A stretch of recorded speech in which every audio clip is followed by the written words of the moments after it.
이것이 복음이다. 요압을 무서워한 다윗. 사무엘하 14장 19절 말씀입니다.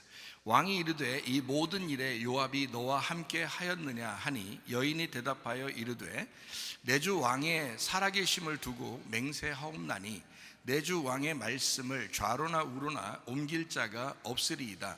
왕의 종 요압이 내게 명령하였고 그가 이 모든 말을 왕의 여종의 입에 넣어 주었사오니 라고 되어 있습니다. 오늘 성경 말씀의 주제는 사랑입니다. 사랑. 제목은 요압을 무서워한 다윗이지만 하나님은 언제나 우리를 사랑하시는 사랑이잖아요. 그래서 사랑이시다. 사랑에 대한 이야기입니다. 이사야 53장 5절 말씀에 보면 주님이 찔리심은 우리의 허물 때문이고 주님이 상하심은 우리의 죄악 때문이라. 주님이 징계를 받음으로 우리가 평화를 누리게 되었고요, 주님이 채찍에 맞음으로 우리가 나음을 얻게 되었습니다. 이게 복음입니다. 고린도후서 6장 2절 말씀이요, 보라 지금이 은혜 받을 만한 때요, 보라 지금이 구원의 날이로다. 과거도 아니고 앞으로도 아니에요. 지금 우리는 은혜를 받고 지금 우리는 구원을 받을 수 있습니다. 예수님은 성령으로 잉태하셨습니다. 유일하게요. 그리고 유월절 어린 양 예수님이 대신 돌아가셔서 우리가 구원을 받게 되었다 하는 것이 성경입니다. 어린 양 예수님이 침례 받으실 때에 침례 요한한테 안수를 받으시고 모든 죄를 어린 양 예수님에게 옮기셨어요. 그리고 이제 침례를 받으시고 하늘문이 열렸다는 말은 이제 찢어졌다는 말입니다. 하늘이 찢어지고 그 위에 있는 하늘에서 말씀하셔. 하나님께서 이는 내 사랑하는 아들이요 내 기뻐하는 자라. 그러니까 물속에 들어갈 때가 아니라 물에서 나올 때 얘기하는 장면이에요. 그러니까 여러분도 죽으면 그 다음에 부활하면서 우리 하나님께서 정말 사랑하는 아들이 되고 여러분이 하나님이 기뻐하시는 자가 될 것입니다. 주님도 그런 일을 겪으셨거든요. 주님을 따라가는 사람들 우리가요. 그리고 이제 광야로 가셔서 선악과 문제를 해결하셨습니다. 마귀에게 시험을 다 받으시고 예수님도요.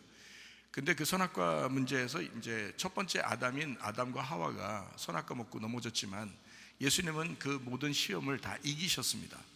그래서 우리는 사실 마귀의 시험을 당할 이유도 없고 또 당해도 질 이유도 없습니다. 예수님 붙들면 승리합니다. 근데 예수님 붙들지 않으니까 넘어지는 거예요. 어떤 사람이 그러죠. 나 유혹을 당해서 나 도저히 내가 이길 수 없었어요. 내가 또 막 속에서 화가 나가지고 이걸 도저히 내가 이걸 참을 수가 없었어요. 그렇게 하지만 그거는 왜요? 주님을 확실하게 붙들었으면 이게 없어졌겠죠. 근데 주님을 확실하게 붙들지 못했으니까 내 것이 나온 거잖아요. 그러니까 주님을 붙들면 이기잖아요. 그러니까 주님이 나의 모든 것을 이기셨다라고 하는 것을 그 주님을 붙들면 사실 가능했던 거거든요. 근데 그거를 못 붙들어서 그런 거죠. 그러니까 지금부터라도 여러분이 지난 과거는 지나갔으니 보라 새 것이 되었도다 했으니까 오늘부터라도 예수님 붙들고 우리가 분노하지 말고 사랑하면서 미워하지 말고 사랑하면서 이렇게 사시면 됩니다. 이전 것은 다 지났잖아요. 이제 오늘부터 새롭게 은혜 받고 또 구원 받고 이렇게 살아가면 되는 것이거든요. 그러니까 우리 마음이 예전이 아니라 내가 지금 주님 붙드느냐, 속에 시험 받을 이유 없고 시험 받고 넘어질 이유가 없습니다. 다 승리할 수가 있습니다. 그리고 3년 반 동안 예수님이 이제 일하시다가 아버지의 일을 이제 잘 하시다가요, 십자가 못 박혀 돌아가시면서 우리의 모든 죄를 다 또 죽음까지도 다 이제 해결하셨어요. 그리고 이제 부활 승천하셔서 우리에게 성령님으로 오신 것, 그 예수님이 구원자고 회복자고 치료자가 되시고 그 성령님이 우리와 함께 하셔서 그거를 임마누엘이라고 하는 것입니다. 그래서 여러분과 저는 이제 교회에 나오면 이게 복음인데요, 제가 지금 복음을 계속 이렇게 설명하는 이유는 이게 복음이라는 거예요. 그러니까 이거를 마음속에 받아들이고 마음에 믿고 입으로 고백하면 구원받습니다. 그것을 진심으로 내가 받아들여야 되겠다라고 겸손한 마음으로 은혜를 구하면 은혜가 와요. 그 겸손한 사람에게는 은혜가 오게 돼 있다고요. 그러니까 교만하지 말고 자꾸 말씀을 대적하고 그러지 말고 말씀을 받아들이고 겸손하게 이렇게 하면 그러면 은혜를 받게 돼 있습니다. 아주 쉬워요. 그래, 물과 성령으로 거듭난다. 거듭난다는 말은 땅에서 태어난 내가 다시 태어난다는 걸 말하는 거니까 하늘에서 다시 태어난다. 그러니까 예전에 우리의 인생이 어떻게 살았느냐라고 하는 건 중요한 게 아니에요. 그건 중요하지 않습니다. 인간 누구나 다 땅에서 태어났잖아요. 그러니까 다 그렇게 살아갈 수밖에 없다고. 그런데 우리는 어떻게 해요? 예수님을 믿고 다시 그 영 안에서 내가 다시 살아봐야 되겠다라고 생각하는 사람들이거든요. 옛날에 과거의 그 상상, 그 추억에서 벗어나서 진짜 예수님 다시 붙들고 다시 태어나야 되겠다, 다시 살아봐야 되겠다라고 하는 사람들이 이걸 다시 태어났다 그러거든요. 이걸 거듭났다라고 하는 거예요. 그 사람들은 당연히 과거의 삶을 살지 않죠. 당연히 더 고쳐지고 좋아지고 사람을 사랑하고 좋은 생활, 아름다운 생활을 하려고 하죠. 당연히 그렇잖아요. 그게 우리들이라고요. 교회가 그렇게 원래부터 교회가 그렇게 살아왔다면 아무 문제가 없었을 거예요. 세상에서 아마 교회를 다 좋아했을 거예요. 근데 간혹 그 과정에 있는 사람들도 있었을 것이고 아직 완전히 변하지 않은 그런 사람도 있었을 것이고 옛날 과거에 매여서 그렇게 또 살아가는 사람도 있었을 거니까 그런 사람들이 나 교회 다녀, 나 집사야, 나 목사야, 나 전도사야 뭐 이러면서 뭐 장로야, 권사야 이거 빼면 안 되죠. 이게 집사, 권사, 장로, 전도사, 목사 다 있잖아요. 우리 그러면 나 그래 그러면서 못된 짓을 하니까 거듭난 게 아닌 거야. 다시 태어나질 않은 거야. 옛날 태어난 그대로 살아가는 거예요. 그러니까 사람들이 볼 때 또 교회 다닌다면서 너 다시 태어나 이상한데 교회 다니는 사람 똑같네 세상 사람들하고 이러니까 이제 욕을 먹은 거예요. 그런데 여러분 교회 다니는 사람들이요 잘 다시 생각해 봅시다. 여러분이 교회를 안 다닌다고 생각을 한번 해보세요. 여러분이 그러면 교회 다니는 사람들을 볼 때 뭔가 이 사람들은 나하고 다를 거야 라고 생각하지 않겠어요? 여러분 생각해 보세요. 여러분이 교회 안 다닌다면 교회 다니는 사람들한테 다른 사람 볼 때 나하고 좀 다를 거야.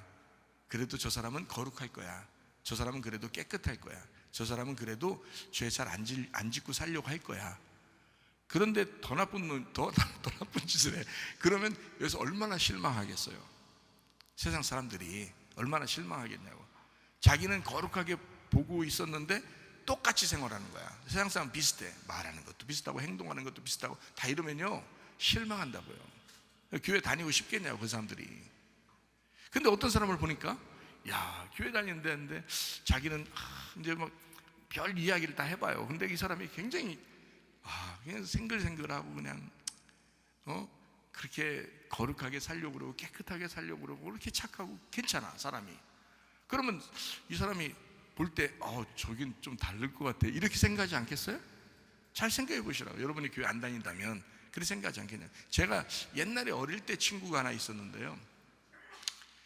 걔가 지금 이제 요즘 잘 만나지 않죠. 제가 목사가 되고 시간도 별로 없고 그러니까 만나지 못하는데 제가 사는 이 지역에 오랫동안 제가 살았어요. 어릴 때부터 초등학교 2학년 때부터 여기서 대전에서 계속 살았는데요. 대전에 유명한 깡패예요. 지금 이 얘기를 듣진 않을 거야. 아마 설교를 안 들을 거니까. 대전에 유명한 게 옛날에 유명한 깡패예요. 깡패 두목이에요. 걔가 중학교 중퇴하고 아주 그런 길로 그러니까 사채 그쪽으로 가고 또 그냥 사람들 진짜 뭐 옛날에는 더 무서웠어요. 사채 이런 게 무서웠어요. 그런 거 절대 쓰면 안 됩니다, 여러분. 옛날에는 무슨 그 친구가 나한테 친구도 아닌데 아는 사람인데 걔는 나하고 친구라고 그래요. 나는 이제 진짜 그냥 아는 사람이에요. 근데 그 친구가 저한테 하는 말이 진짜 돈 빌려가서 보면 막 손가락 하나 없어지고 이런데 진짜로요. 그때 얘기해 줬어요. 저를 만나서. 근데 하는 얘기가 저한테 그래요. 야, 내 이름 부르면서요. 야, 내가 너한테만 내가 진짜 솔직히 말해서 부하들도 많고 밑에 이제 그러니까 자기 따르는 애들이 많은데 내가 너한테만 솔직히 얘기할게. 나 맘 터놓고 얘기할 사람 너밖에 없어 그러더라고요. 자기 맘 터놓고 자기 말을 다 들어줄 수 있고 진짜 자기가 친구라고 생각해서 나밖에 없대요. 아니 거짓말 아니에요. 걔가 얘기한 거예요 진짜. 그래서 아유 그래 고맙다 그렇게 얘기해줘서. 근데 걔가 하는 말이 너는 목사잖아. 너는 나하고 다르잖아 인생이. 그러니까 그 아이들도 그들도 기독교인들을 바라볼 때 그렇게 바라본단 말이에요. 기독교인은 다를 거야. 자기들은 인생을 그렇게 살아도 목사는 다를 거야. 기독교인들은 다를 거야. 이렇게 생각하고 있다고요. 그렇게 제가 그래서 가만히 생각해 봤어요. 내가 예수를 안 믿었다면 아마 기독교인들, 교회 다니는 사람들을 좀 다르게 봤을 거다. 그런데 실망하게 되면요 2배, 3배 이상 실망합니다. 그렇지 않겠어요? 여러분? 그러니까 여러분과 제가 진짜 조심하셔야 돼. 억지로 율법적으로 조심해달라는 게 아니에요. 여러분과 저는 진짜 자연스럽게 새로 태어나셔서 예수 그리스도를 닮아 진짜 섬김을 가지셨던 예수 그리스도의 마음으로 한번 사시다가 주님 만나시기를 바랍니다. 그게 세상이 우리를 요구하는 거 아니겠어요? 진짜 기독교인들을 바라볼 때 세상이 우리한테 그걸 요구하는 게 아니겠느냐 이거예요. 조심스러워져요. 억지로 조심해야지 하고 사는 건 얼마 못 가요, 여러분. 그런 건 율법이야. 그건 얼마 못 가요. 복음으로 진짜 거듭나셔야 돼. 하나님의 사람으로 거듭나시면 자연스럽게 그렇게 살아가게 된다니까요. 저도 목사 되고 난 다음에 옛날에 목사 되고 난 다음에도 옛날에 굉장히 죄를 짓고 나쁜 짓을 많이 했을 때 있었어요. 옛날에요. 진짜 회개하기 전까지는 그랬어요. 근데 제가 회개하고 난 다음에 정말 목사답게 지금 삽니다.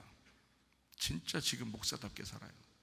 그래서 제가 우리 가정에 우리 자녀들하고 우리 아내하고 또 우리 성도들한테 제가 솔직하게 다 얘기해요.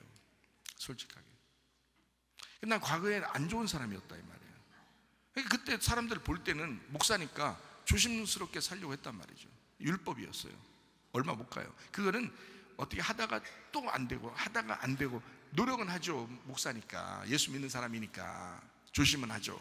그런데 자연스럽게 안 되더란 말이에요.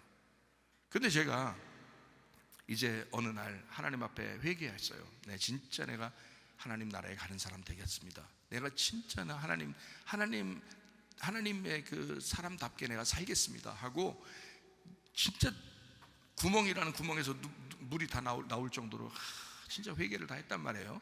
그래서 하나님 앞에서 회개를 다 하고 내가 하나님 나 좀 알려주세요. 나 살려주세요.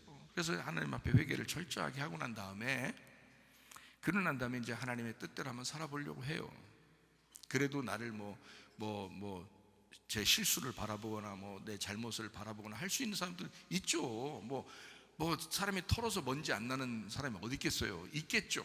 그렇지만 제 나름대로는 율법적으로 옛날에 어떤 조건을 내세우고 율법적으로 하던 그런 게 아니라 이제는 내 삶이 좀 투명하고 자유롭고 내가 스스로 자연스럽게 계속해서 이렇게 살아갈 수 있도록 되더라는 거예요.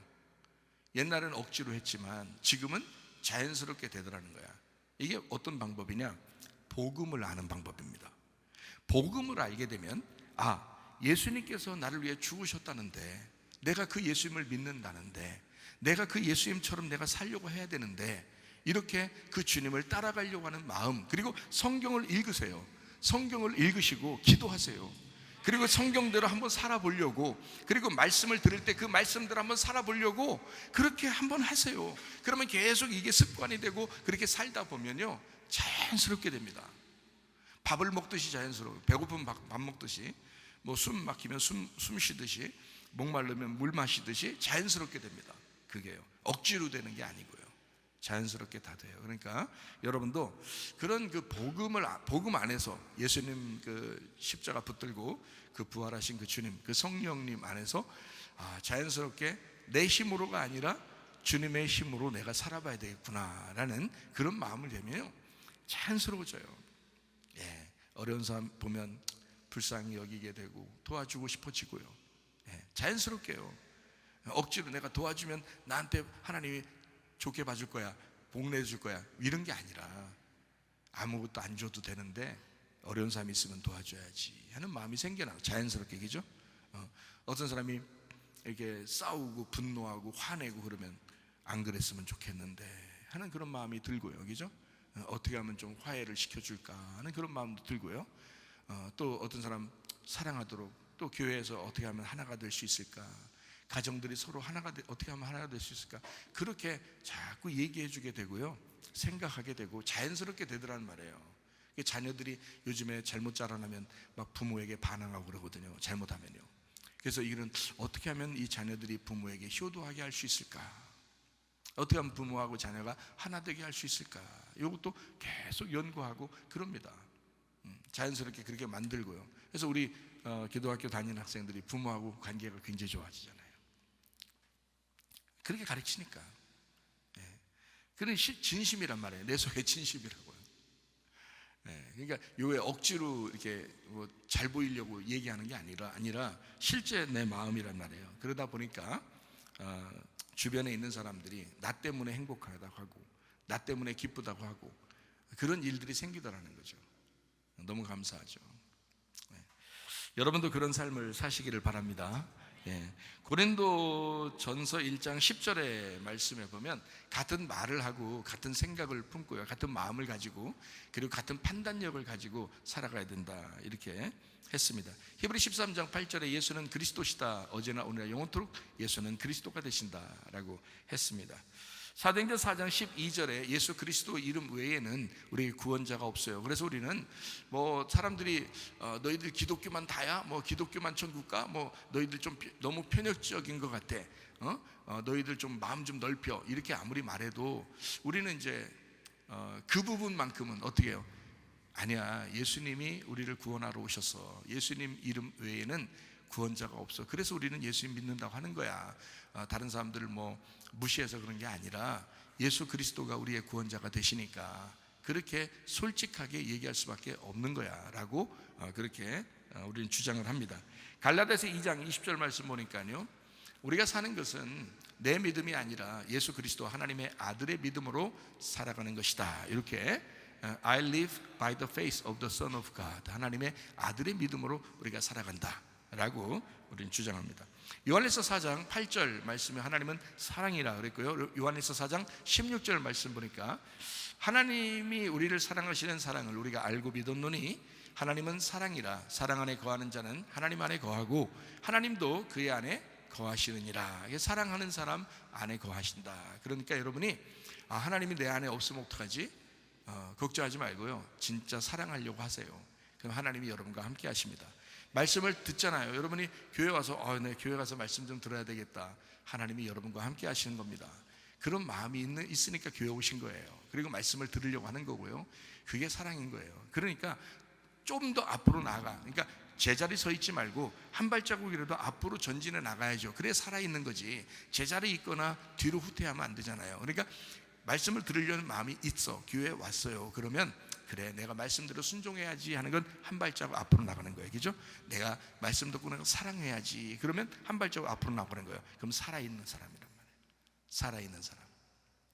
저는 여러분이 살아있는 생명력 가지고 살기를 바라지, 이렇게 막 죽어있는 막 목석과 같은 그런 사람으로 살기를 원하지 않거든요. 여러분이 살아있는 공동체, 서로 생명력 있는 공동체, 서로 사랑만 하다가 주님 만나시기를 바랍니다. 자, 요압에 대한 이야기를 한번 하죠. 다윗하고 요압에 대한 이야기를 사무엘하 14장 19절 말씀에 어떤 여인이 나오잖아요.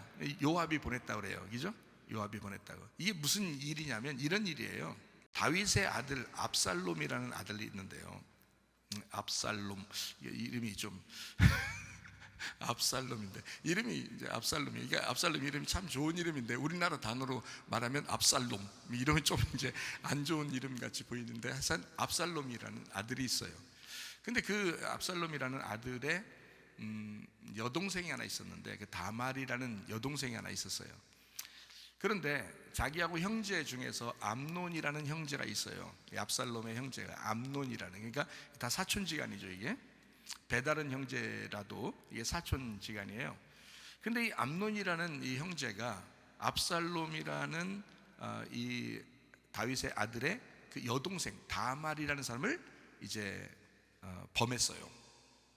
범했으면 옛날에는 뭐 친척들끼리도 결혼을 했었으니까, 옛날에는 구약 시대는, 그러니까 그냥 둘이 사랑을 나눴다? 억지로 그냥 사랑을 나눴어요. 근데 이렇게 됐으면 그냥 결혼을 했으면 문제가 안 되는데 그렇게 하고서 버려버린 거예요. 이 여자를 집으로 보낸 거예요. 그래서 이 여자를 막 혹독하게 대하면서 막 욕하면서 보내버렸단 말이에요. 그래서 이 여자는 당한 거죠, 완전히. 그래서 막 눈물을 흘리면서 옷을 찢고 눈물을 흘리면서 이제 왔는데 어디로 갔냐면 압살롬이라는 오빠 집에 온 거예요. 그래서 압살롬이라는 오빠 집에 와서 얘기를 한 거예요. 그 얘기를 하니까 압살롬이라는 오빠가 승질 나겠어요, 안 나겠어요? 승질이 엄청난 거예요. 근데 이 압살롬이 굉장한 인물입니다. 굉장한 인물이라 이 압살롬이요, 당장 여러분 같으면 뭐야! 그러면서 당장 아마 홈이나 낫 같은 거 들고 갔을 거야. 그런데 이 압살롬이 얼마나 인물이냐면요, 2년 동안 한마디도 안 합니다. 2년 동안 거기를 표시도 안 내요. 2년 동안 그 말에 대해서 그 여동생한테 뭐라 하면, 야 가만히 있어라, 오빠가 다 생각 있다, 동생 보고 가만히 있으라는 거예요. 그래서 이 압살롬이 얘기도 안 하고 전혀 표시도 안 내고 관계도 그냥 잘 지내고 2년 동안 한 거예요. 어느 날 잔치를 벌였습니다. 그래서 형제들을 다 초청해요. 자기 형제들을 다 초청해다가 자기 종들한테 딱 얘기하는 거예요. 미리 얘기해놓고 형제들을 초청했어요. 잔치를 벌여요. 잔치를 벌이는데 종들한테 뭐라고 했냐면, 얘들아, 암논이라는 놈이 있는데 죽여라. 이거를 이제 한참 지난 상태에서 아무도 이제 뭐 그런 일이 있었나도 생각을 안 할 정도인데 압살롬은 계속 생각한 거예요. 그러니까 그 상상과 추억의 그 무덤 속에서 벗어나지 못한 거예요. 계속 그게 과거에 매인 거예요. 그러니까 속의 마음은 굉장히 응어리가 졌었는데 표시를 안 낸 거야. 그만큼 인물인 거예요. 사람이 자기 속에 분노가 있고 막 이러면 표시도 낼 만한데 표시를 안 내잖아요. 똑같이 지낸다고요. 그러다가 어느 날 딱 잔치를 벌일 때 오라고 해요. 그래 놓고 종들한테 시켜서 쳐 죽여버렸습니다. 그래서 다른 형제들이 다 도망갔죠. 도망가서 이제 다윗에게 소식이 들렸습니다. 그러니까 다윗이 이제 이게 무슨 일이냐, 어떻게 된 거냐. 그때 이제 다윗한테 누가 얘기를 해주는데 뭐라 그러냐면, 암논만 죽였을 겁니다. 암논이 이러이러한 일을 벌였기 때문에 압살롬이 계속 생각을 하고 있었던 거거든요. 그러니까 암논이 죽었을 거예요. 다른 형제들은 안 죽어, 아들들 다 죽였다는 소문이 났었는데 그게 아닐 거예요. 암논만 죽었을 거예요. 다윗이 알아보니까 암논만 딱 죽은 거예요. 자, 이렇게 이제 되니까 압살롬이 도망갔죠. 다윗 아버지가 왕이니까. 압살롬이 형제를 죽였으니까 어떻게 해요? 그죠? 이거는 강간한 것보다 훨씬 더 무서운 일이죠. 아버지 왕인데 그 왕자들의 난이 난 거죠. 그래서 이 압살롬이 도망갔어요. 도망갔는데 한참 도망가서 있는데 다윗이 압살롬이 보고 싶은 거예요. 워낙 잘생기고 워낙 애가 괜찮아. 인간적으로 보면 너무 괜찮은 아이인데 아들이니까, 그것도 암논이 죽은 건 그 암논 죽은 것에 대해서 이제 시간이 지났으니까 다윗이 위로를 받은 거야. 그런데 압살롬이 이제 보고 싶은 거예요. 그렇잖아요, 아버지들 마음이. 그래서 압살롬을 보고 싶은데 말은 못 하겠는 거예요. 그래서 가만히 있었어요. 그때 이 사정을 정확하게 다윗을 간파한 사람이 누구냐면 군대 장관 요압이라는 사람이에요. 요압이라는 사람이 그걸 정확하게 알고서 어떻게 했냐면, 아하, 다윗이 지금 압살롬 보고 싶어 하는구나. 옆에서 있다 보니까 분명히 이제 이 감정을 딱 느꼈단 말이에요. 그래서 어떤 여자를 시키는 거예요. 시켜가지고 이제 뭐 보고 싶은 그 얘기를 쭉 이제 여자를 통해서 이제 한 거예요. 하니까 다윗이 가만히 보니까 자기 얘기야. 이 여자 얘기가 자기 집 얘기를 하고 자기가 겪는 이런 얘기를 하는데 가만히 생각하니까 자기 얘기하고 압살롬 얘기예요. 그래서 다윗이 옳거니 딱 이제 여기서 그러면 자기가 맘대로 데려올 수는 없어요. 왜냐면 요압이라는 군대 장관이 워낙 힘이 세기 때문에 그렇습니다. 워낙 힘이 세요. 그러니까 막 뭐 불끈불끈 든다는 힘이 센다 이런 말이 아니라 국방부 장관이란 말이에요. 그러니까 모든 권력을 다 가지고 있는 거예요, 요압이라는 사람이. 그러니까 그렇지 않아도 요압한테 허락받고 얘기도 하고 했어야 되는데 요압이 미리 알고 얘기해 줬으니까 다윗 쪽에서는 한편으로는 감사한 거죠. 그 여자한테 하는 얘기예요. 그러면 네가 얘기하는 게 너 혼자 얘기냐 요압이 알려준 얘기냐 이렇게 물어본 거예요. 그러니까 그 여자가 제가 다윗 왕에게 어떻게 거짓말 하겠습니까? 요압 군대 장관이 저한테 이거 시킨 겁니다 라고 얘기한 게 바로 사무엘하 14장 19절 얘기예요. 그래서 다윗이 요압이 그렇게 얘기했단 말이야. 그러면 허가가 된 거죠. 허락이 된 거예요. 만약에 다윗이 압살롬 데려와야 돼 했는데 요압이 안 돼요, 자기 형제를 죽인, 아무리 당신 아들이라도 형제를 죽인 그 아들을 우리는 용납할 수 없습니다. 그러면요 다윗이 못하는 거예요. 힘이 없으니까. 요압이 더 힘이 세니까. 그런데 요압이 허락했다는 거예요. 요압이 얘기했다는 거예요. 그래 다윗이 얼마나 좋아요. 그래서 요압이 얘기하니까 다윗이 그러면 압살롬을 데리고 와라 이렇게 한 거죠.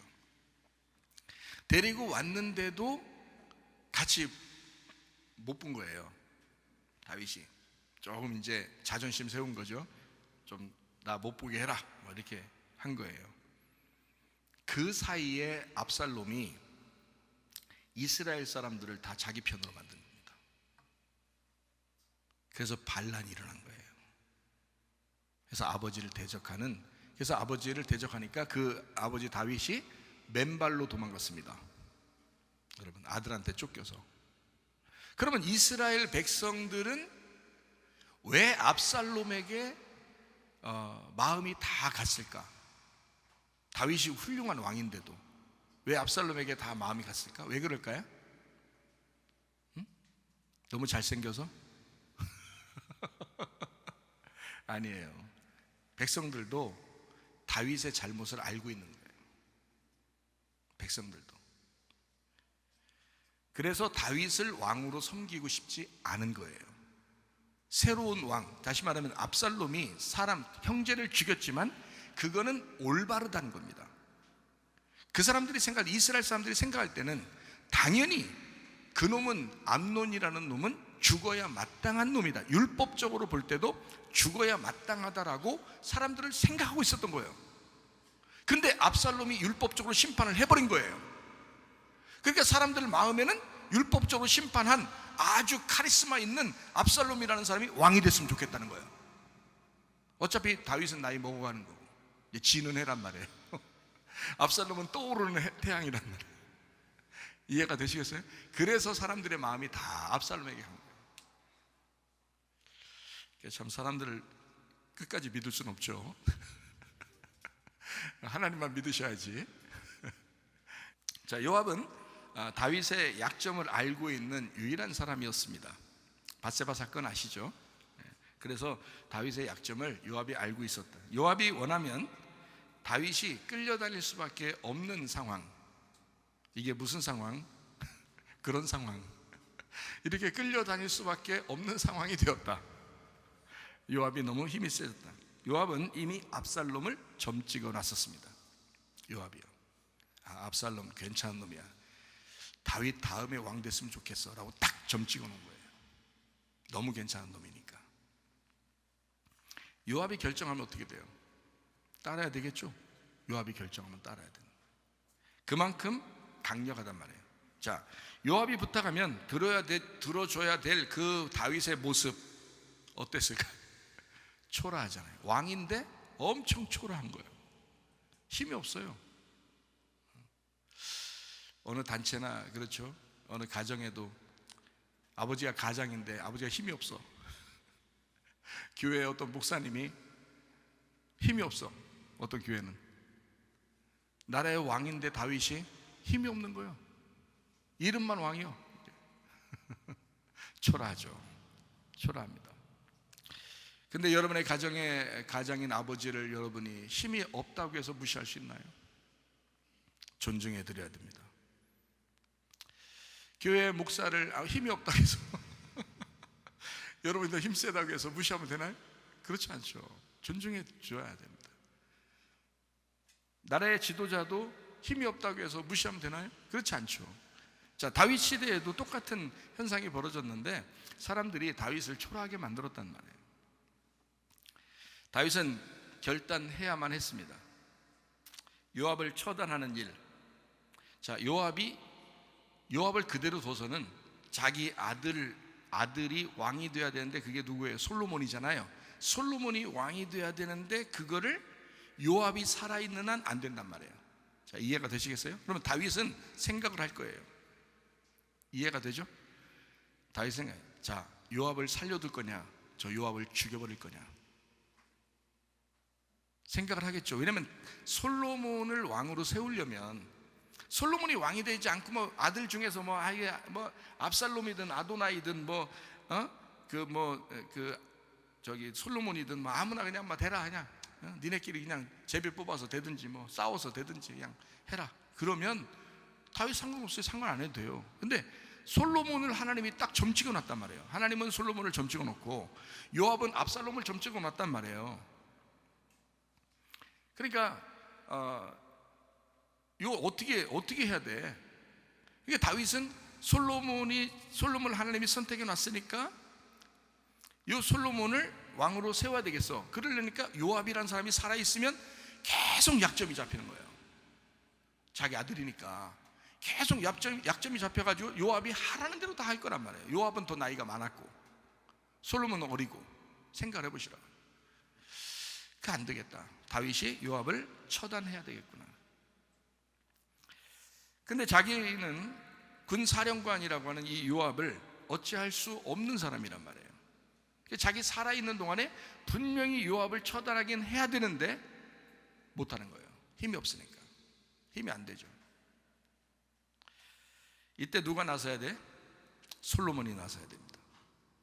솔로몬 시대는 다른 시대니까.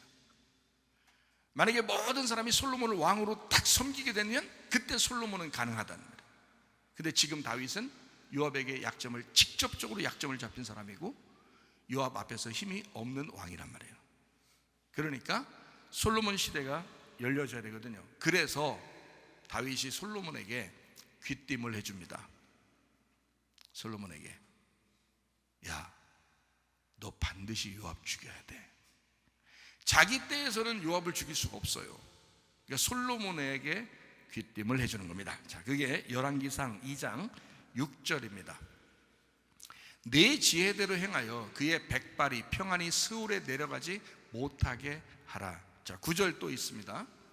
그러나 그를 무죄한 자로 여기지 말지어다. 너는 지혜 있는 사람이므로 그에게 행할 일을 알지니 그의 백발이 피 가운데 스올에 내려가게 해라. 지옥 가게 해라. 그러니까 두 사람을 찝어서 이 두 사람을 반드시 없애야 된다 하는 사람이 두 사람이 있었는데, 하나는 요압이에요.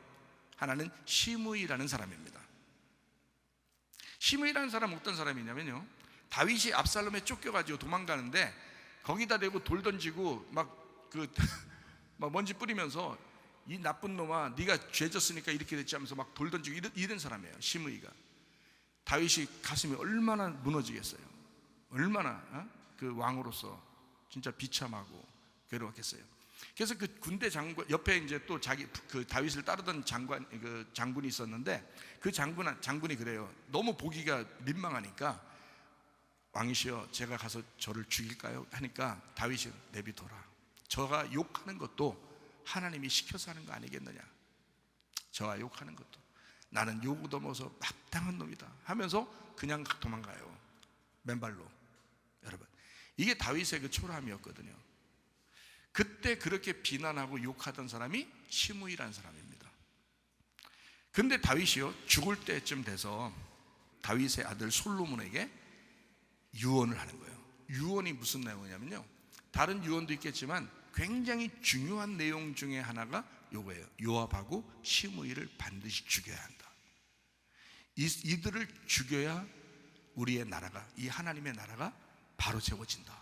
이 사람들은 죽여야 된다. 이 사람들은 공동체로서 자격이 없다. 이 사람들은 비난이나 하고 비판이나 하고 다른 사람을 막 짜증나게나 하고 미워하고 이런 사람이다. 이거는 반드시 제거해야 된다. 주님은 우리를 십자가 지시면서 다 용서했지만 부활하신 예수님은 그렇지 않아요. 심판하시러 오시는, 재림하시는 예수님은 그렇게 그냥 두지 않습니다. 반드시 심판합니다. 그래서 다윗은 심판하지 않았고 솔로몬 때에서 심판하는 거예요. 부활의 주님이니까. 솔로몬이 부활의 주님이시고 다윗은 십자가를 지는 주님이시기 때문에 다윗 때에는 그냥 십자가 지시고 죽는 거예요. 심판하지 않습니다. 아무도 그렇게 일부러 죽이지 않습니다. 그런데 솔로몬은 달라요. 부활하신 주님이기 때문에 그는 심판하는 거예요.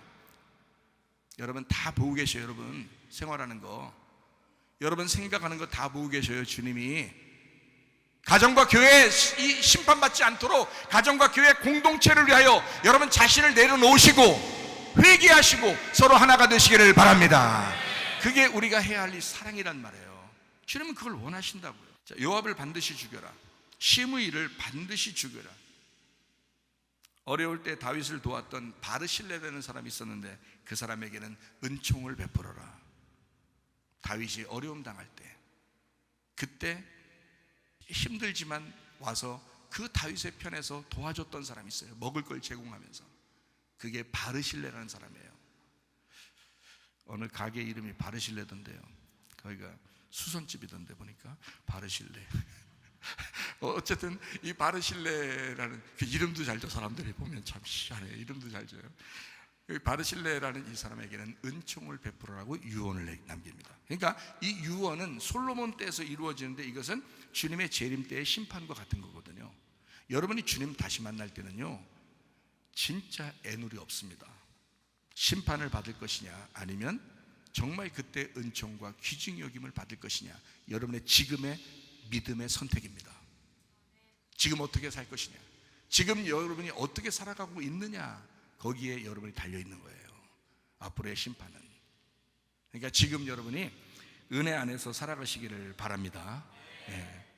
요압과 시므이를 미워해서 죽이라는 게 아닙니다. 성경적으로 보면요, 솔로몬의 나라가 튼튼하게 세워지게 하려면 그렇게 할 수밖에 없다. 교회가 공동체가 되려면, 가정이 공동체가 되려면 그 의견을 따르지 않는 사람이 함께 하나가 될 수가 없다, 이런 말입니다.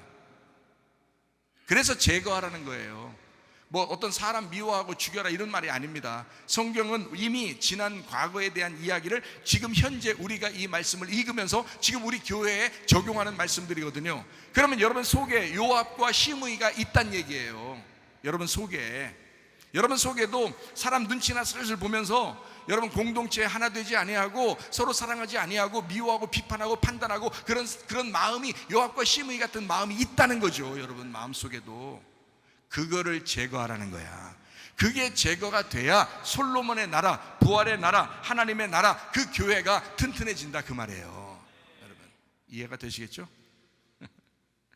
평화의 나라에, 그 교회에, 그 천국에 사자도 풀을 먹어야 되고 뱀도 자기의 독을 다 빼버려야 하기 때문에, 그래야 서로 공동체가 될 수 있으니까. 뱀이 독을 품고서는 하나가 될 수가 없죠. 사자가 고기를 먹으려고 해서는 같은 동물들끼리는 서로 하나가 될 수가 없죠. 사자도 풀을 먹을 수 있는 사자가 돼야 되고 뱀도 독을 다 빼버려야지, 그래야 서로 하나가 되는 거예요. 그런 나라가 하나님의 나라거든요. 이사야 11장 6절부터 9절입니다. 그때 이리가 어린 양과 함께 살며 표범이 어린 염소와 함께 누우며 송아지와 어린 사자와 살진 짐승이 함께 있어 어린 아이에게 끌리며 암소와 곰이 함께 먹으며 그것들의 새끼가 함께 엎드리며 사자가 소처럼 풀을 먹을 것이며 젖먹는 아이가 독사의 구멍에서 장난하며 젖된 어린 아이가 독사의 굴에 손을 넣을 것이라. 내 거룩한 산 모든 곳에서 해됨도 없고 상함도 없을 것이니 이는 물이 바다를 덮음같이 여호와를 아는 지식이 세상에 충만할 것임이니라. 자, 여호와를 아는 지식이 충만한 교회는요, 서로 독을 빼버립니다. 그래서 서로 사랑하게 돼 있고 공동체로 서로 우애해주고 서로 섬겨주고 할 것입니다. 가정도 마찬가지겠죠. 그런 나라가 천국이에요. 그게 천국이라고요. 어느 날 가는 천국만 생각하면 안 돼요. 여러분 이 땅에서도 천국같이 살아야죠. 이 땅에서도 여러분 가정이 천국이 돼야 됩니다. 우리 교회가 천국이 돼야 됩니다. 다른 데서 막 힘들고 어렵다가도 교회 오면 막 위로가 되고, 이런 천국에 서로 인사만 해도 막 기쁘고 마음이 행복하고 이렇게 돼야지 그게 천국 같지. 교회만 오면 짜증나고, 교회만 오면 미운 사람 있고, 교회만 오면 화딱지 나고 이러면요 그게 지옥이지 뭐예요. 그 교회가 지옥이라고. 그렇게 되면 집에만 들어갔다면 막 싸우고 막 무섭고 두렵고 그냥 막 짜증나고 어떻게든지 막 어떻게 살아야 될지 막 이게 떨리고 이러면 집이 지옥이지 그게 천국이겠어요? 그러니까 가정도 천국이 돼야 되고 교회도 천국이 되셔야 합니다. 어느 날 가는 천국이야 가면 되죠. 그러나 지금도 천국처럼 사셔야지. 그러려고 말씀을 듣는 거고, 그러려고 교회가 있는 거고, 그러려고 우리 가정들이 있는 거잖아요. 진정한 내 속에 사랑과 위로가 있는 곳 가정, 내 속에 사랑과 위로가 있는 곳 교회, 이런 것이 있어요. 지금 이 땅에 살면서도 그렇지 않아도 그렇게 막 혹독하게 이 세상 그렇게 경쟁하면서 막 빡빡하게 살아갈 수밖에 없는 이 세상에서 진짜 위로가 되는 교회, 진짜 위로가 되는 가정이 되셔야 합니다. 그게 우리 교회가 주장하는 거예요. 주님도 그걸 원하시잖아요. 독을 빼버려라. 서로 동물들끼리 잡아먹지 마라. 그럼 짐승이다. 서로 풀을 먹으면서, 하나님 양식을 먹으면서 서로 나누고 서로 같이 지낼 수 있는 그런 교회가 됐으면 좋겠다 하는 것이 바로 주님의 마음입니다. 그래서 이사야서 11장 6절부터 9절 말씀이 있는 겁니다. 천국이죠. 천국의 마음. 사자와 어린 양이 함께 풀을 먹고 독이 빠진 독사가 어린이와 장난하는 그런 세상, 우리의 마음 안에 세워질 천년왕국, 그리스도만 왕이 되는 교회, 하나님의 나라 천국이 여러분 가정과 우리 교회가 되셔야 합니다. 요압과 시므이를 죽였을 때 솔로몬의 나라가 어떻게 됐을까요? 열왕기상 2장 46절의 말씀입니다. 여호야다의 아들 브나야에게 명령하며 그가 나가서 시므이를 치니 그가 죽은지라. 자, 요압 먼저 죽었고요. 그 다음에 시므이를 죽입니다. 그래서 시므이를 죽였습니다. 이에 나라가 솔로몬의 손에 견고하여 지니라. 자, 무슨 말인지 아시겠어요? 자, 솔로몬 나라가 튼튼해졌다 그 말입니다. 솔로몬의 나라가 튼튼한 말은 솔로몬이 무슨 말이라고 했어요? 단어가 솔로몬, 샬롬이 뭐라고요? 평화, 평안하다. 그러니까 여러분 마음이 불안하면 지옥 같죠, 그죠? 근데 마음이 평안해지면요, 그러면 천국입니다. 그게 솔로몬의 나라예요. 그게 솔로몬 나라라고요. 그러니까 요압과 시므이를 죽이니까, 제거하니까, 내 속에서 요압과 시므이를 제거하니까 누구 나라가 튼튼해졌다고? 이 속에 평안이라는 나라가 튼튼해졌단 말이에요. 참 성경 별말 다 해놓죠? 진짜예요. 너무너무 감사해요. 하나님 말씀을 통해서 이게 막 깨달아지죠. 자, 다윗의 잘못을 그대로 까발리려고 했던 율법의 두 사람이 즉결 심판당합니다. 그게 요압과 시므이입니다. 은혜로 덮어주려 했던 바르실레, 그 사람은 축복을 받습니다. 사무엘하 19장 이 32절 33절, 바르실레는 매우 늙어 나이가 80세라 그는 큰 부자이므로 왕이 마하나임에 머물 때에 그가 왕을 공궤하였더라. 왕이 바르실레에게 이르되 너는 나와 함께 건너가자. 예루살렘에서 내가 너를 공궤하리라. 내가 너 도와줄게. 내가 왕이잖아. 그러니까 네가 나 어려울 때 도와줬잖아. 그러니까 내가 널 좀 도와주고 싶어. 이렇게 얘기했단 말이에요. 그때 내가 가서 나이도 많은데 이제 섬김 받으면 얼마나 받겠어요. 그냥 편안하게 집에서 그냥 있을게요. 이렇게 얘기하고요. 참 서로 관계가 굉장합니다. 그러니까 뭘 바라고 한 게 아닌 거예요. 바르실레라는 사람은요, 뭘 바라고 도와준 게 아니었던 겁니다. 잘 생각하세요, 여러분. 자, 사무엘하 19장 39절 말씀이요. 백성이 다 요단을 건너매 왕도 건너가서 왕이 바르실레에게 입을 맞추고 그에게 복을 비니 그가 자기 곳으로 돌아가니라. 참 바르실레 왕이 끝까지 그 마음속에, 아마 죽을 때까지 마음속에 간직했던 이름일 거예요. 바르실레. 여러분 가정에서, 여러분 가장이, 또 여러분 엄마가, 또 아빠가 그 자녀들의 가슴 속에 우리 엄마는 이래, 우리 아빠는 정말 이랬다, 가슴 속에 늘 간직할 수 있는 그런 사람들이 되십시오. 저도 목사로서 여러분의 마음속에 제가 어떻게 비추어질지 모르겠지만 저도 성실하게, 진실하게 살려고 합니다. 어떻게 비춰질까 고민하죠, 날마다.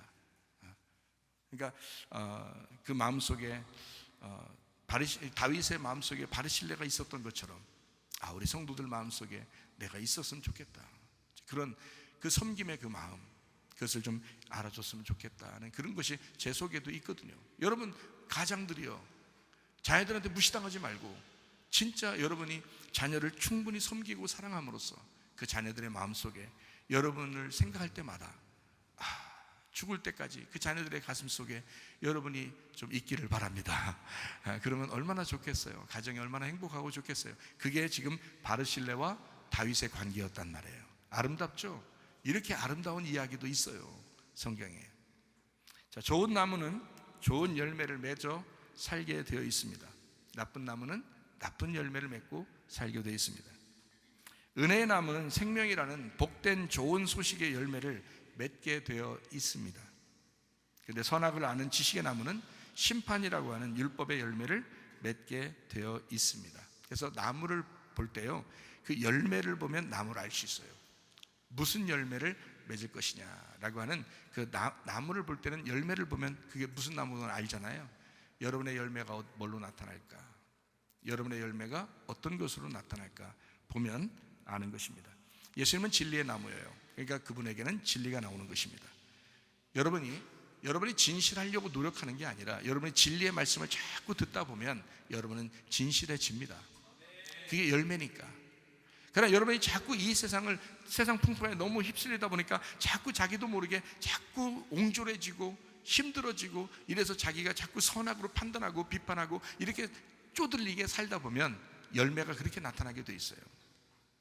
그러지 마시고 너그러운 마음들도 가지시기를 바랍니다. 편안한 마음을 가지시기를 바랍니다. 진정으로 여러분 용서하지 못한 사람이 있다면 용서하시길 바랍니다. 용서하세요. 미워하지 마세요. 용서하시오. 용서해야 진정한 용서가 하나로 만듭니다. 그 하나님이 원하시는 거예요. 그걸 사랑이라고 합니다. 자기를 포기하면 가능합니다. 근데 자꾸 자기가 포기되지 않고 자기를 자꾸 세우니까 그런 거예요. 그러니까 다른 사람이 비춰질 때 고집스러워 보이고 교만해 보이고 그런다면, 원래 그 사람은 교만한 게 아니고 원래 그 사람은 고집스러운 사람이 아닌데도 자꾸 자기를 포기하지 못하니까 자기를 포기하고 용서하고. 자, 성경은 끊임없이 우리에게 말씀합니다. 용서하라, 사랑하라, 자기를 부인하고 자기 십자가를 지고 주님을 따라가라. 누가복음 9장 23절 말씀입니다. 또 우리에게 이르시되 아무든지 나를 따라오려거든, 여러분과 저입니다, 자기를 부인하고 날마다 자기 십자가를 지고 나를 따를 것이니라. 주님 십자가 지고 주님을 따라가는 삶, 나를 부인하고 나의 십자가를 지고 주님을 따라가는 거 어렵겠죠. 어떨 때는 힘들죠. 그렇지만 그래도 해야 하는 것입니다. 우리가 용서하고 사랑을 먼저 베풀면 다 알아줘요. 사람들도 다 압니다. 그런 사람 더 좋아하죠. 자꾸 고집 부리고 교만해 보세요. 사람들 주변에 가까운 사람이 떠나갑니다. 그 사람과 함께 하려고 하지 않습니다. 공동체거든요.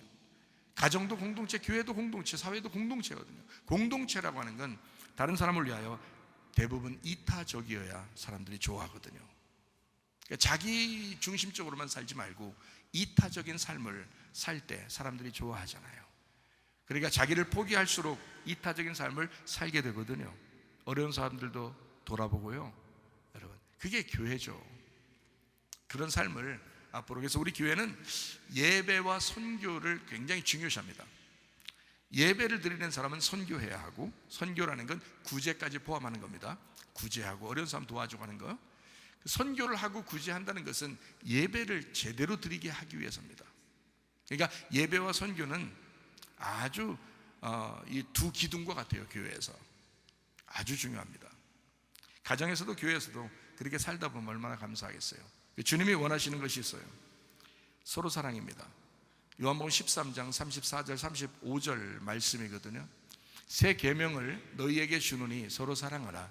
내가 너희를 사랑한 것 같이 너희도 서로 사랑하라. 너희가 서로 사랑하게 되면 이로써 모든 사람이 너희가 내 제자인 줄 알리라. 그랬습니다.